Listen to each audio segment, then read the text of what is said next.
డబ్బు, అనారోగ్యం, ఉద్యోగం, వ్యాపారం, అప్పులతో బాధపడుతున్నారా? మీకోసమే launch your future program. Hello Ram garu. Hi Naraju. Sir, మనం ఎవరన్నా ఒక సారీ అడగాలనంటే బాడీ అంతా గిలగిలాడిపోతూ ఉంటుంది. అడగడానికి ఎంతో సంకోచిస్తూ ఉంటాము. ఎందుకు అలా అవుతుంది? అంటే మానసికంగా ఏదైనా లోపం అనుకోవాలా, ఈగో అనుకోవాలా, ఎలా? అవును నారాజు, సారీ అడిగితే మరి నా పరువు పోతుంది కదా. రేపు పేపర్లో నా ఫోటో పడుతుంది, నా ఆస్తులన్నీ మొత్తం వేలం వేస్తారు. లైఫ్లో ఇట్లా రోడ్డు మీద పోతుంటే నాకు గౌరవం ఇచ్చేవాడు ఎవడు గౌరవం ఇవ్వడు. రేపటి నుంచి ఇతని మొహం చూడాలని అనుకుంటే నేను ఏదో పెద్ద నేరం చేసినట్టు సారీ అడిగితే, సో ఉన్నది ఇన్నాళ్ళు సంపాదించిన పరువు అంతా ఆ రోజే సారీ అడిగితే పోతుంది. ఇన్ని ఆలోచనల వల్ల సారీ అడగాలంటే ప్రాణం గిలగిల్లాడుతుంది. అయితే అంటే ఇది ఆలోచనల తీరు. జనరల్గా మనం ఆలోచించేది ఏంటంటే, ఆస్తులన్నీ అమ్మేసుకుని రోడ్డు మీద పడిన వాడు ఫీలింగ్ ఎలా ఉంటుందో సారీ అడగడానికి ముందు మనస్సు అట్లా ఆలోచిస్తుంది. ఎందుకంటే కనిపించే వస్తువులతో ఆస్తి, కనిపించనిది ఏంటంటే పరువు. ఆ సంపాదించిందంతా పోయినట్టేగా అవతలవాడికి సారీ అడిగితే. అవును. కానీ ఇది భావన. చాలామంది కంటికి కనిపించకుండా మనిషి జీవితాన్ని ఆడుకునేది ఏంటంటే మనస్సు. ఏ తప్పులు చేసినా, మనం ఒప్పులు చేసినా కేవలం ఆలోచనల వల్లే చేస్తాం, మనస్సు ద్వారానే చేస్తాం. అయితే ఈ మనస్సు ఒక్కొక్కసారి మనకు తెలిసో తెలియకో ఏదైనా తప్పు చేసినప్పుడు, తప్పు జరిగినప్పుడు, అవతల వాళ్ళు బాధపడ్డారని అనుకున్నప్పుడు సారీ అడగడంలో, క్షమించమని అడగడంలో ఏమాత్రం తప్పు లేదు. ఎందుకంటే చాలా మన మన పురాణాలు చెప్పేది కానీ, పురాణ ఇతిహాసాలు కానీ, ఏదైనా మన చారిత్రక కథలు కానీ ఏం చెప్తాయంటే, క్షమించినప్పుడు క్షమించిన వాడి కంటే, క్షమించమని అడిగినప్పుడు క్షమించిన వాడి కంటే అడిగినవాడు చాలా గొప్పవాడు. అంటే సారీ అడగడం అంత ఈజీ కాదు. మన అహంకారాన్ని వదులుకొని సరెండర్ అయ్యి, నాదే తప్పని తెలుసుకొని, నా జ్ఞానం పెరిగి, నేను ఇంకోసారి ఆ తప్పు చేయకూడదని అనుకున్నా అని తెలుసుకొని, మరోసారి ఈ సందర్భం వస్తే ఎలా ప్రవర్తించాలో తెలుసుకున్న తర్వాత నేను చెప్పే సారీ దాని అర్థం. సారీ వెనకాల మన జ్ఞానం ఉందే తప్ప అజ్ఞానం లేదు. చెప్పకపోతే అజ్ఞానం ఉందే తప్ప జ్ఞానం లేదు. అయితే ఇందులో చాలా ఆలోచనలు వస్తాయి. నేను ఎందుకు చెప్పాలి సారీ? అవును. అలా నువ్వు చెప్పకుండా నేను చెప్తే రేపటి నుంచి నాకు గౌరవం ఉంటుందా? ఇప్పుడు దీన్ని నువ్వు అవకాశంగా తీసుకొని నేను సారీ చెప్పానని ప్రతి విషయంలో నాదే తప్పని నువ్వు అనొచ్చు కదా. ఈ భావనలు ఏంటంటే, మనకు తెలియని ఒక అభద్రత ఉంటుంది లోపల.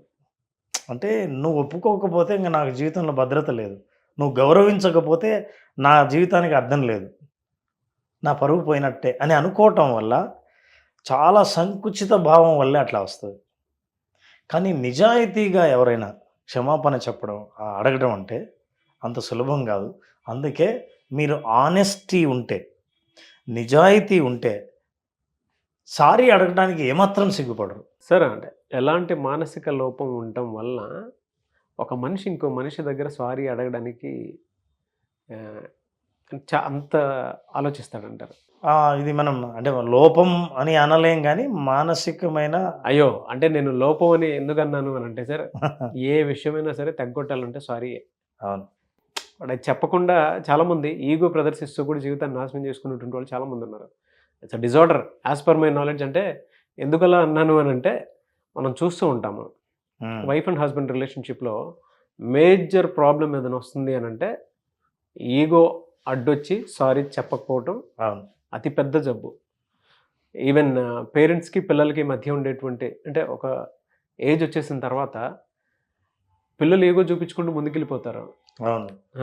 పేరెంట్స్కి ఒక్కసారి నాన్న నన్ను క్షమించు అని చేపట్టుకుని ఒక్క మాట అడగండి, తండ్రికి ఎక్కడా లేనటువంటి ప్రేమ పుట్టుకొచ్చేస్తుంది. అరే అదేంటి మా ఓడు పెద్దోడయ్యాడా, లేదంటే నేను వాడిని ముందు నుంచి అర్థం చేసుకోవటంలో నా లోపం ఏమైనా ఉందా అని ఆలోచిస్తారు. నేను వైఫ్ అండ్ హస్బెండ్లో కూడా మనం చూస్తూ ఉంటాం సార్. ఏ చిన్న జరిగిన అంటే నేనేమి తప్పుగా ఎవరైనా తీసుకుంటారో లేదో మనకు తెలియదు, కానీ హస్బెండ్ వెళ్ళి వైఫ్ ఎంత పెద్ద తప్పు చేసినా ఒక్కసారి క్షమించు, లేదంటే వైఫ్ని క్షమించగలగటం కూడా గొప్పనే చెప్తాను నేను. సారీలో 2 రకాలు ఉంటాయి నారాజు. ఒకటి మెకానికల్ సారీ, రెండోది మెథాడికల్ సారీ. మెథాడికల్ సారీకి మెకానికల్ సారీ అంటే రోజుకు 10 సార్లు సారీ చెప్తాను. నువ్వు ఎన్నిసార్లు చెప్పావు సారీ అంటే నాకు గుర్తే లేదు. ఎందుకు చెప్పావంటే ఎందుకు పని అయిపోతుంది సారీ చెప్పేస్తే, ఎందుకు గొడవ చెప్పు. ఇది మెకానికల్ సారీ అంటే మనది ఏం తప్పు లేకపోయినా సారీ చెప్పేస్తే పని అయిపోద్ది కదా. ఇది ఒక రకంగా స్పాట్లో సమస్యలను పరిష్కరించడానికి ఉపయోగపడుతుంది. అట్లా అని మీ లైఫ్లో ఇక నువ్వేం అర్థం చేసుకోకుండా ప్రతి సందర్భంలోనూ మెకానికల్గా సారీ అని చెప్పడం మొదలు పెడితే నీ సారీకి విలువ ఉండదు. అంటే రేపు సిన్సియర్గా నువ్వు చెప్పాలనుకున్న చోట కూడా అది మెకానికల్గా అనుకునే అవకాశం ఉంది. అవును. మెథాడికల్ సారీ అంటే ఎలా చెప్పాలి, ఎప్పుడు చెప్పాలి, దట్ ఈస్ వెరీ ఇంపార్టెంట్. ఎలా చెప్పాలి, ఎప్పుడు చెప్పాలి అంటే ఇదంతా పెద్ద స్ట్రాటజిక్గా చెప్పాలని కాదు. మీ సారీకి మీలో నిజంగా మార్పు వచ్చి నేను మిమ్మల్ని క్షమాపణ అడగాలనుకుంటున్నాను, అయితే మీరు నన్ను ఫర్గివ్ చేసినా చేయకపోయినా నేను సారీ చెప్తే మీరు ఓకే క్షమించేశాను అని అనకపోవచ్చు, అయినా సరే నేను చెప్పాలి కాబట్టి నేను చెప్తున్నాను, ఇది ఈ కారణం ఇప్పుడు నేను తెలుసుకున్నాను నేను చేసిన తప్పేంటో అని అన్నప్పుడు అది మెథాడికల్ సారీ. సో మీరు రిలేషన్షిప్ని కాపాడుకోవాలంటే మీరు ఎంత నిజాయితీగా ఉంటే అంత మంచిది. గొడవలు అవాయిడ్ చేయాలనుకుంటే ఎంత మెకానికల్గా ఉంటే అంత మంచిది. ఇప్పుడు నీతో గొడవ అక్కర్లేదు సారీ. కొంతమంది ఉన్నారు డిమాండింగ్ సారీ ఓకే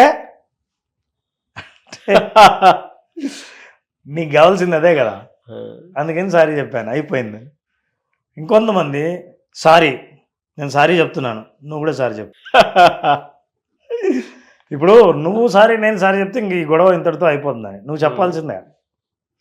సో ఇవన్నీ ఏంటంటే సారీలో ఉన్న పెద్ద ఇది ఫాల్స్ అజంప్షన్స్ అన్నమాట. వైఫ్ అండ్ హస్బెండ్లో ఎవరన్నా సారీ చెప్తున్నారంటే అంటే మన సబ్జెక్ట్లో కొంచెం డీవియేషన్ ఇది. నువ్వు ఎస్కేప్ అవ్వడానికే కదా సారీ చెప్తున్నావా? ఎస్కేప్ అవ్వడానికే కదా మెకానికల్ సారీ. అవును. అంటే ప్రస్తుతం ఈ గొడవ మళ్ళీ ఇక్కడి నుంచి తప్పించుకుని పోతే, ఈ గొడవ నుంచి తప్పిస్తే మనల్ని మనం ఓ పని అయిపోతుంది అని అనుకున్నప్పుడు చెప్పేసారి. అయితే మన సారీ చెప్పిన తర్వాత నాగరాజు ఎప్పుడైనా సరే సారీ చెప్తే మన గౌరవం పెరగాలి తప్ప మన గౌరవం తగ్గిందేమో అన్న గిల్టీ ఫీలింగ్ ఉండకూడదు. అట్లా అని నా గౌరవం ఇప్పుడు పెరగాలని సారీ చెప్పకూడదు. చాలా క్రిటికల్. ఎందుకంటే మనిషి అండ్ ఆ వ్యత్యాసాన్ని మనం ఎలా ఐడెంటిఫై చేసి బ్యాలెన్స్డ్గా మెయింటైన్ చేయాలి? చాలా సింపుల్ నాగరాజు. ఆత్మజ్ఞానం అంటారు, అంటే సెల్ఫ్ అవేర్నెస్. అరే నేను నిజంగా కదా ఈ తప్పే గనక నాకు జరిగితే నేను బాధపడతా కదా, ఎంత బాధపడి ఉంటారో. సారీ అండి, ఇంకోసారి జరగకుండా చూస్తాను. నేను అలా కాకుండా ఇలా చేసి ఉండాల్సింది కానీ చేయలేదు. నలుగురిలో ఉన్నప్పుడు మిమ్మల్ని నేను అట్లా పిలవకుండా ఉండాల్సింది. నేనేదో నోరు జారి అన్నాను, తెలుసుకున్నాను, ఇంకోసారి చేయను. అవతల వాళ్ళకి ఏమర్థమవుతుందంటే నేనేం తప్పు చేశాను, అది ఎందుకు తప్పు అయింది, ఇప్పుడు నేనేం తెలుసుకున్నాను, ఇంకోసారి ఈ తప్పు చేయనన్న వాగ్దానం నా సారీలో ఉంది, ఇక చాలు. మీలో ఇంత మార్పు జరిగితే దీన్ని మనం చాలాసార్లు మన పురాణాల్లో పశ్చాత్తాపం అంటాం. ఆ పశ్చాత్తాపం మనిషి మనసులో కనపడి అప్పుడు సారీ అడిగితే అది చాలా అద్భుతమైనది, మీ విలువ పెరుగుతుంది. నా బాధను అర్థం చేసుకొని ఈ మనిషి సారీ అడుగుతున్నా అంటే పర్లేదు మరి దానికి అంత సారీ నేనేం సీరియస్ తీసుకోలేను అంటారు. అన్న ఫీల్ అయినా అంటే మిమ్మల్ని ఏం చెప్పొద్దు, నో ప్రాబ్లం, అప్పటి నుంచి మీ మీద గౌరవం పెరుగుతుంది. అవును. ఆ స్థాయిలో అయితే ఓకే ఓకే సారీ అంటే అవతల తప్పు మీది కాదు నాదే అంటే అవునా నేను నాదేనేమో అని ఒకసారి చెప్పేసి సరిపోతుందని చెప్పేసాను. అంత మెకానికల్గా చెప్తే సారీ. అట్లాంటి వాళ్ళు ఏం చేస్తారంటే ఇక్కడ గొడవ ఉండదు కాబట్టి మెకానికల్గా సారీ చెప్తారు కదా, నెక్స్ట్ టైం ఏం చేస్తారంటే చెప్తున్నప్పుడు స్ట్రాటజిక్గా ఆలోచిస్తారు. స్ట్రాటజిక్ అంటే ఏంటి, ఇది సారీ చెప్పాలా వద్దా, చెబితే మన పరువు పోతుందా, ఇందుకు ముందు మనం మాట్లాడుకున్నాం మనసు ప్రాణం గిలిగిలిలు ఆడుతుంది, అవసరం ఉందా, అయినా వీడికి సారీ చెప్తే చెప్పాల్సిన మన లెవెల్ అంతా వాళ్ళ లెవెల్ అంతా, ఇన్ని ఆలోచన చేసుకుని వాళ్ళు చెప్పి ఒకవేళ చెప్పాల్సి వచ్చినా చెప్పిన తర్వాత నుంచి వాళ్ళు చాలా బాధపడుతుంటారు. అనవసరంగా చెప్పాను వీడికి, చెప్పినప్పటి నుంచి వాడి దృష్టి ఎలా ఉందో, ఇప్పుడు నన్ను ఎలా చూస్తున్నారో ఇదే ఆలోచిస్తుంటారు. ఒకటే మనం నేర్చుకోవాల్సిందంటే నెంబర్ 1, సారీ ఎందుకు చెప్తున్నారు? నిజంగా మీలో మార్పు వచ్చి సారీ చెప్తుంటే ఏమాత్రం సిగ్గుపడకుండా సరెండర్ అయ్యి సారీ చెప్పడంలో తప్పే లేదు. ఒకవేళ అట్లా కాకుండా గొడవల్ని అవాయిడ్ చేయాలని అనుకుంటే సారీ చెప్పడంలో తప్పు లేదు. ఎందుకంటే కాన్ఫ్లిక్ట్స్ని అవాయిడ్ చేయడంలో అది కూడా ఒక పద్ధతి. అయితే ఇవి సందర్భాన్ని బట్టి ఏ పద్ధతి మీరు పాటిస్తున్నారని. మెకానికల్ సారీ నుంచి మనిషి బయటపడాలి. ఎందుకంటే ఇది ఎప్పుడైతే మెకానికల్ అవుతుందో నిజంగా మన గురించి, మన తప్పుల గురించి, అవతల వాళ్ళ బాధ గురించి ఆలోచించడం మానేస్తాడు. నువ్వు బాధపడినా బాధపడకపోయినా నేను సారీ చెప్తున్నా ఓకే అని అనిపించే, ఇంకా ఈ అకౌంట్ క్లోజ్ అనిపించే దాని నుంచి మనం బయటపడాలి. ఈ రెండు కనుక మనం పాటిస్తే నిజాయితీగా ఉండడం అని. రెండోది, మీ తప్పు మీరు చెప్పిన తర్వాత అవతల వాళ్ళు మిమ్మల్ని ఎలా చూస్తున్నారు, నన్ను క్షమించారా లేదా, అదేంటి ఇంత సారీ చెప్పాను నీకు జాలి కూడా లేదా, సరే ఓకే ఫర్గివ్ అని అనొచ్చు కదా, ఐఎమ్ ఫర్గివింగ్ యూ అని. ఆ డిమాండ్ మీరు చేసే హక్కు మీకు లేదు.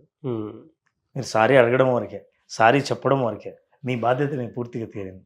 అవతల వాళ్ళ బాధ్యత ఏంటో మీరు గుర్తు చేసి మీరు కూడా దీన్ని అర్థం చేసుకొని ఓకే అని అనాలి. అప్పుడు నేను తృప్తి పడతా అని అనుకున్నప్పుడు అది నిజంగా నిజాయితీ సారీ కాదు. ఇంకోటి ఏంటంటే మనం జనరల్గా చూస్తూ ఉంటాం సార్, వైఫ్ అండ్ హస్బెండ్ రిలేషన్షిప్లోనే సారీ చెప్పిన వెంటనే యాక్సెప్ట్ చేయాలని కోరుకుంటూ ఉంటారు.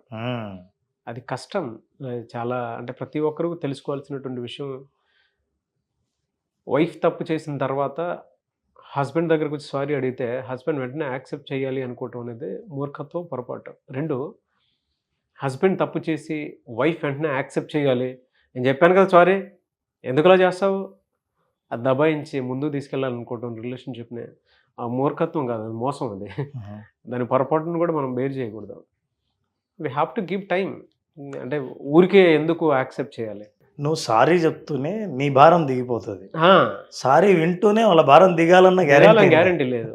మీలో నిజాయితీ ప్రూవ్ అయిన తర్వాత వాళ్ళు అప్పుడు భారం దించుకుంటారు. కానీ స్పేస్ ఇస్తే మాత్రం, ఆ స్పేస్ అసలు ఆ రిలేషన్షిప్ మాత్రం ఎక్కడికో వెళ్తుంది సార్, అసలు స్ట్రాంగ్ అవుతుంది. అవును, ఖచ్చితంగా నిజం అది. అంటే ఒక్కొక్క జనరల్గానే మనం మామూలుగా చూస్తూ ఉండేటువంటి దాంట్లోనే మనం రొమాంటిక్ మూడ్లో ఉన్నాం కదా అని చెప్పేసి అవతల ఉన్నోళ్ళు కూడా అదే రొమాంటిక్ మూడ్లో ఉంటారని ఎక్స్పెక్ట్ చేయలేము. ఆ మూడ్లోకి వచ్చేసేయాలని చెప్పేసి డిమాండ్ చేసే పరిస్థితి. ఒక ప్లెజెంట్ అట్మాస్ఫియర్, ఎన్విరాన్మెంట్ క్రియేట్ అవ్వాలి అని అంటే అవతలుడికి సారీ చెప్పిన తర్వాత మనం స్పేస్ ఇవ్వాలి. నారాజు, సారీ చెప్తున్నప్పుడు శరీరంలో ఎన్ని మార్పులు జరుగుతాయో, మానసికంగా ఎటువంటి మనం ఆలోచనలకు, భావాలకు గురైతామో తెలుసుకోవాలంటే నెక్స్ట్ టైం నిజంగా ఎవరైనా నిజాయితీగా సారీ చెప్పాలనుకుంటే ఇది ప్రాక్టీస్ చేయండి. సారీ అని వాడకండి. ఎందుకంటే అంటే నేనేం ఇంగ్లీష్కి వ్యతిరేకం కాదు. సారీ అనే మాట మన బ్రెయిన్లో అలవాటైన పదం. అవును. Excuse me, sorry, thank you, these became mechanical. మీరు ఏం చేస్తారంటే ఈసారి ఒక జెస్చర్, ఒక బాడీ లాంగ్వేజ్, ఒక లాంగ్వేజ్ మారుద్దాం. నెక్స్ట్ టైం ఏం చేస్తారంటే 2 చేతులు ఇటు జోడించండి. అంత ఈజీగా దేవుడి ముందే చేస్తాం అట్లా. అవును. 2 చేతులు జోడించిన తర్వాత దెన్ మీరు నన్ను తెలుగులో అడగండి, క్షమించండి అని. అది మాట్లాడుతున్నప్పుడు దాని భావము, దాని అర్థం మనసుకు తెలుస్తూ ఉంటుంది, శరీరానికి తెలుస్తూ ఉంటుంది, అణువున. అవతల వాళ్ళకి మీ భాషలో, మీ టోన్లో, మీ బాడీ లాంగ్వేజ్లో తేడా తెలుస్తుంది. ఈ తేడా చాలు మీరు ఎంత నిజాయితీయో చూపించడానికి. నిజాయితీ లేకపోతే మీరు సారీ చెప్తారు, మామూలుగా ఉండి ఎట్లున్నారో అట్లే వెనక్కి కూడా తిరిగి చూడకుండా సారీ చెప్పొచ్చు. So maintain eye contact, keep your hand like this, say క్షమించండి. తర్వాత మోస్ట్ ఇంపార్టెంట్, ఎప్పుడైతే క్షమించు లేదా క్షమించండి అన్నారో దాని తర్వాత ఒక్క మాట కూడా కనీసం 15 నిమిషాలు మాట్లాడకూడదు. ఆ తర్వాత చాలామంది ఏం చేస్తారు తెలుసా, క్షమించండి, నాది తప్పైంది, నువ్వు కూడా తప్పు చేసావు కదా అన్నారు అనుకోండి. అసలు నేను ఎందుకు అడుగుతున్నాను తెలుసా, ఇందాక ఇంటర్వ్యూ చేశారు, రామ్ జలదుర్గం గారు చెప్పారు, అందుకని నేను చెప్తాను. ఈ మాటలన్నీ మానేయండి. కింద కామెంట్ బాక్స్లో మీరు ఎవరికైనా సారీ చెప్పేటప్పుడు ఏ విధంగా చెప్పారనేది, అంటే ఇది చూసిన తర్వాత మీ స్టైల్ ఆఫ్ దాంట్లోనే చెప్పండి, బట్ కింద కామెంట్ బాక్స్లో పోస్ట్ చేయండి రామ్ గారు చెప్పారని. అలానే కాదు, అదే ఫీల్ ఉండాలి సార్ దేనికైనా సరే. మీరు అలా చెప్తుంటే మా ఫ్రెండ్ వాళ్ళ ఫాదర్ ఉన్నారు. ఆ. అది చెప్పొచ్చు లేదు కానీ జనరల్గా అంటే సారీరా వాళ్ళ ఫాదరు మేము సారీ ఆడుకునేటప్పుడు ఇప్పుడు ఇందాక సారీ చెప్పావా? ఆ, మెకానిక్ అంటే ఈ వీడియో వాళ్ళు చూస్తారు కాబట్టి చెప్తున్నాను. మా అంకుల్ అంటే మేము ఏదైనా ఆడుకునేటప్పుడు గజిబిజి గందరగోళంగా ఇంట్లో అటు ఇటు పరిగెత్తుకుంటూ చదువుకునేటప్పుడు బుక్స్ అటు ఇటు ఇచ్చేసేటప్పుడు ఆయన అప్పటి నుంచే ఆయన నేను చెప్పేది ఎప్పటి నుంచేనంటే ఈ 8th క్లాసు 12th స్టాండర్డ్ వరకు జరిగింది దాంట్లో. ఇప్పటికీ మా అంకుల్ ఒకటి, మై హంబుల్ రిక్వెస్ట్, ప్లీజ్ పిల్లలు మీరు గోల్ చేయొద్దు అని చెప్తారు సార్ మాకు. మేమేంటంటే దాన్ని వెటకారానికి వాడుకునేవాళ్ళం. My humble request. మంచి ఫ్రస్ట్రేషన్ లో చెప్తున్నాడా, వినయంగా చెప్తున్నాడా? ఫ్రస్ట్రేషన్, ఆయన ఫ్రస్ట్రేషన్తో చెప్తుంటారు. మేము దాన్ని ఫన్గా తీసుకునేవాళ్ళం. అయితే ఈ వీడియో చూసిన వాళ్ళు ఎవరైనా సరే క్షమించమని మనం చెప్పినట్టు బాడీ లాంగ్వేజ్ ద్వారా అడిగితే ప్రభావం బాగానే ఉంటుంది, కానీ ప్రమాదం ఎక్కడంటే ఇద్దరు ఆ వీడియో చూస్తేనే ప్రమాదం. మీరు నిజాయితీగా అడిగినా సరే వీడియో చూసి అడుగుతున్నావా అనొచ్చు. ఎస్, బట్ వాళ్ళ ఎక్స్పీరియన్స్ అయితే డెఫినెట్గా షేర్ చేస్తారండి. మీరు ఎలా అడిగారు, ఎవరిని క్షమించారు, దానివల్ల మీకు వచ్చినటువంటి మానసిక తృప్తి ఎలాంటిది అనేది కింద కామెంట్ బాక్స్లో పోస్ట్ చేయండి. సుమన్ టీవీలో మీ పర్సనల్ అండ్ బిజినెస్ ప్రమోషన్స్ కోసం కింది నెంబర్కి కాంటాక్ట్ చేయండి.